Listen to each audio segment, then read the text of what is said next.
जय मसीह की। भड़काने वाली आत्मा। और ध्यान से एक बार फिर जो मैं वचन लेकर आया हूँ उसको आप सुनना। गिनती का पुस्तक उसका 13वां अध्याय और हम पढ़ते 16 से लेकर 20 पद तक। जिन पुरुषों को मूसा ने देश का भेद लेने के लिए भेजा था उनके नाम यही है, और उनके पुत्र होशे का नाम उसने यहोशू रखा। उनको कनान देश के भेद लेने को भेजते समय मूसा ने कहा, इधर से अर्थात दक्षिण देश से होकर जाओ और पहाड़ी देश में जाकर उस देश को देख लो कि कैसा है, और उसमें बसे हुए लोगों को भी देखो कि वे बलवान है या निर्बल है, थोड़े है या बहुत, और जिस देश में वे बसे हुए वो कैसा है, अच्छा या बुरा, और वे कैसे कैसी बस्तियों में बसे हुए हैं, और तंबुओं में रहते या गढ़ या किलों में रहते हैं, और वह देश कैसा है, उपजाऊ है या बंजर है, और उसमें वृक्ष है या नहीं, और तुम हिया बांधे चलो और उस देश की उपज में से कुछ लेते भी आना। वह समय पहली पक्की दाखों का था। अभी मूसा ने 12 लोगों को चुना और बोला, जाओ कनान देश का भेद लेकर आओ, वहाँ की जासूसी है वो जासूसी कर आओ, बोला सब कुछ देख कर आना वहाँ के लोग कैसे हैं। अभी ये सब लोग गए और जाकर वहाँ से वापस भी आए 40 दिन के बाद। और हम पढ़ते हैं उसका 31वां पद, गिनती 13 और 31 से 31, 32 और 33। पर जो पुरुष उसके संग गए थे उन्होंने कहा, उन लोगों पर चढ़ने की शक्ति हम में नहीं है, क्योंकि वे हमसे बलवान है। और उन्होंने इजरायलियों के सामने उस देश की जिसका भेद उन्होंने लिया था यह कहकर निंदा भी की कि वह देश जिसका भेद लेने को हम गए थे ऐसा है जो अपने निवासियों को निगल जाता है, और जितने पुरुष हमने उसमें देखे वे सब के सब बड़े डील डोल के हैं। और हमने वहां नपीलों को अर्थात नपीली जाति वाले अनाक वंशियों को देखा, और हम अपनी दृष्टि में तो उनके सामने टिड्डे के समान दिखाई पड़ते थे, और ऐसे ही उनकी दृष्टि में मालूम पड़ते थे। अभी जो 12 लोग गए थे उसमें से यहोशू और कालेब को छोड़कर 10 लोगों ने ऐसा बताया कि जिस देश में हम गए थे ना वो तो बड़े राक्षस के समान है, नपीले वंश राक्षस के समान, बड़ी हाइट बॉडी उनकी, और उनके सामने जब हम खड़े रहते थे तो हम तो टिड्डी के समान दिखाई देते थे हमारी निगाह में, और वो लोग भी जब हमको देखते थे और टिड्डी के समान ही देखते थे कि इनको तो हम कभी भी मसल सकते हैं, कभी भी इनको तो हम खत्म कर सकते थे। ये बात ये लोग जो बोल रहे हैं वो झूठ नहीं है, वहां के लोग सही में ऐसे ही थे, बलवान लोग ही थे, इनको कभी भी खत्म कर सके ऐसे ही वो थे। वो लोग सच ही बोल रहे थे, लेकिन ये सच बोले उसके बाद ऐसा हुआ। हम पढ़ते हैं गिनती उसका 14वां अध्याय और उसका 32 और 33 पद। परंतु तुम लोगों की लोथें इसी जंगल में पड़ी रहेगी, और जब तक तुम्हारी लोथें जंगल में न गल जाए तब तक अर्थात 40 वर्ष तक तुम्हारे बाल बच्चे जंगल में तुम्हारे व्यभिचार का फल भोगते हुए घूमते रहेंगे। अभी देखो, इन लोगों ने बात तो सच्ची कही थी कि वो लोग ऐसे लोग हैं कि हमको खा जाएंगे, हम उनके सामने टिड्डी के समान थे, और हमारी निगाहों में भी ऐसे थे, हम तो मर जाएंगे, वो लोग हमको खत्म कर देंगे। और ऐसी खबर जब लेकर आए, बात भी सच्ची थी, सही बात थी, लेकिन परमेश्वर का क्रोध इनके ऊपर भड़क उठा, और परमेश्वर ने बोला, आप लोग 40 दिन वहां पर भेद लेकर आए, 40 दिन जासूसी कर आए, अब 40 साल तक मैं नहीं जाने दूंगा। ये तो ठीक है, लेकिन आपको मैं सभी को यहीं पर खत्म भी कर दूंगा, मैं किसी को वहां पर नहीं जाने दूंगा। मतलब जिनकी गिनती हुई थी जो 20 साल से बड़े पुरुष थे, परमेश्वर ने बोल दिया मैं सभी को खत्म कर दूंगा, लेकिन मैं तुम्हें वहां पर नहीं जाने दूंगा। परमेश्वर क्रोधित क्यों हुए? जबकि वो लोग सच बोल रहे थे, फिर भी परमेश्वर क्रोधित क्यों हुए? मैं 1-2 उदाहरण बताता हूँ, आप उसको समझना। एक बार मैं किसी के घर में गया, वहाँ पर एक लेडीज जो थी वो बीमार थी, खाट के ऊपर पड़ी हुई थी। उनकी 2 जवान लड़कियाँ वहाँ पर थी, उनका पति भी था। अभी मैं वहाँ पर पहुँचा ही था, हम 3 लोग खड़े थे, वो बहन जी खाट के ऊपर सो रही थी, और उनकी पड़ोसन उसको मिलने के लिए बीमार थी, मतलब देखने के लिए, हालचाल पूछने के लिए वो आई, और आकर मालूम उसे क्या, तू अरे खाट में तो दिखती भी नहीं है, तेरी तो 2 जवान लड़कियां है, तेरा पति है, क्या होगा? अभी सच में क्या, दोनों लड़की पति तीनों रोने लग गए। ये तो बीमार थी, वो तो आज नहीं तो कल चंगी हो जाएगी, लेकिन जिस तरह से देखने के लिए आई और उसने जिस तरह से बात की उससे सभी लोग डर गए। लड़कियों को ऐसा लगा मेरी मां मर जाएगी, पति को भी ऐसा लगा कि मेरी पत्नी जो है वो मर जाएगी। इसने आकर कुछ किया ही ऐसा, बातें ही कुछ ऐसी कि सभी लोग भड़क गए, डर गए, क्या होगा क्या होगा। मैं अभी अभी की बात करता हूं, अभी अभी की बात, बरसात बहुत हमारे वडोदरा शहर में, और ऐसा हुआ कि मैं और मेरी पत्नी गए थे बाहर, और जो नदी थी वो नदी को देख कर आए। नदी तकरीबन आधी भरी हुई थी, और बरसों से मैं जन्म से यहाँ पर हूँ तो मुझे पता है कि नदी में कितना पानी होता है, तब बाहर आता है, और कब वो हमारे घर तक पहुँच सकता है, कब हमारे घर में आ सकता है, वो सब मालूम था।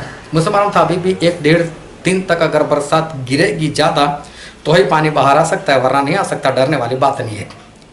हम लोग घर पर आए, उसके 5-10 मिनट के बाद एक भाई साहब और आ गए। उसे हम पता है, हाँ पूरे शहर में पानी पानी हो गया, नदी भर गए। अभी हम लोग अभी देख कर आए थे।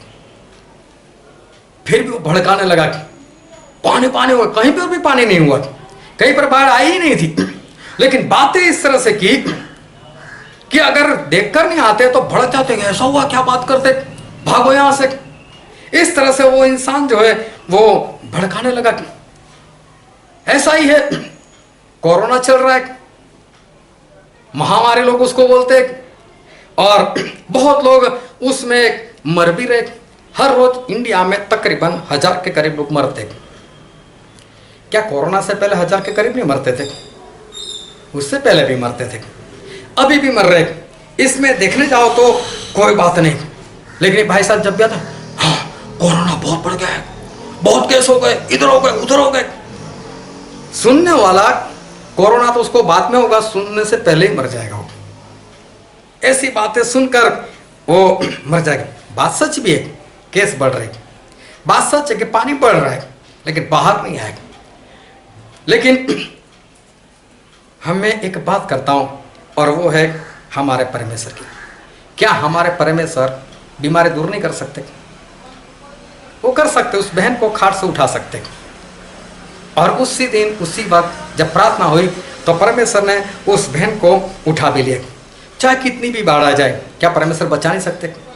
पूरी दुनिया डूब गई थी, तब नूह अपने जहाज में थे। कौन चला रहा था जहाज? क्या उसमें कोई मशीनरी फिट थी? क्या उसमें कोई कैप्टन था चलाने वाला? कोई नहीं था। तो क्या परमेश्वर उनको नहीं बचाया? तो क्या परमेश्वर कोई भी बाढ़ से नहीं बचा सकते? क्या परमेश्वर इस कोरोना से नहीं बचा सकते हमको? क्या परमेश्वर में वो शक्ति नहीं? जब इज़राइल उस समुद्र के किनारे पर थे और उनके लिए कोई भी चारा नहीं था, आगे समुद्र और पीछे इज़राइल की सेना। और हम पढ़ते हैं निर्गमन के पुस्तक में, निर्गमन का पुस्तक उसका 14वां अध्याय, और हम पढ़ते निर्गमन का पुस्तक उसका 14वां अध्याय, और हम पढ़ते उसका 11 और 12 पद। और वे मूसा से कहने लगे, क्या मिस्र में कब्र न थी जो तू हमको वहां से मरने के लिए जंगल में ले आए? तूने हमसे यह क्या किया कि हमको मिस्र से निकाल लाया? क्या हम तुझसे मिस्र में यही बात ना कह देते कि हमें रहने दे, कि हम मिस्रियों की सेवा करें? हमारे जंगल में मरने से मिस्रियों की सेवा करनी अच्छी थी। ये सभी लोग डर गए, क्योंकि आगे समुद्र, आगे जा नहीं सकते, पीछे तो है ही फिर उनकी सेना, पीछे भी मौत आगे भी मौत, सभी लोग डर गए। बात सच थी, आगे जाओ तो समुद्र मौत ही है, पीछे जाओ तो फिर उनकी सेना, वहां पर भी मौत है। ये लोग झूठ नहीं बोल रहे, ये जो भी बोल रहे वो सब सच बोल रहे, हकीकत उनके सामने। लेकिन हम पढ़ते आगे मूसा के बारे में 13वां पद और 14वां पद। मूसा ने लोगों से कहा, डरो मत, खड़े खड़े वह उत्तर का काम देखो जो यहोवा आज तुम्हारे लिए करेगा, क्योंकि जिन मिस्रियों को तुम आज देखते हो उनको फिर कभी ना देखोगे। देखो मूसा क्या कहते, उनके भी सामने मौत है, आगे भी समुद्र के समान मौत, पीछे फिर उनकी सेना का मौत, उनको भी वही दिखाई दे रहा है। लेकिन फिर मूसा क्या बोलते, डरो मत, खड़े खड़े वह उत्तर का काम देखो जो यहोवा आज करने वाले। और फिर 14वें पद में लिखा है, यहोवा आप ही तुम्हारे लिए लड़ेगा, इसलिए तुम चुपचाप रहो। परिस्थिति दोनों के लिए सेम है।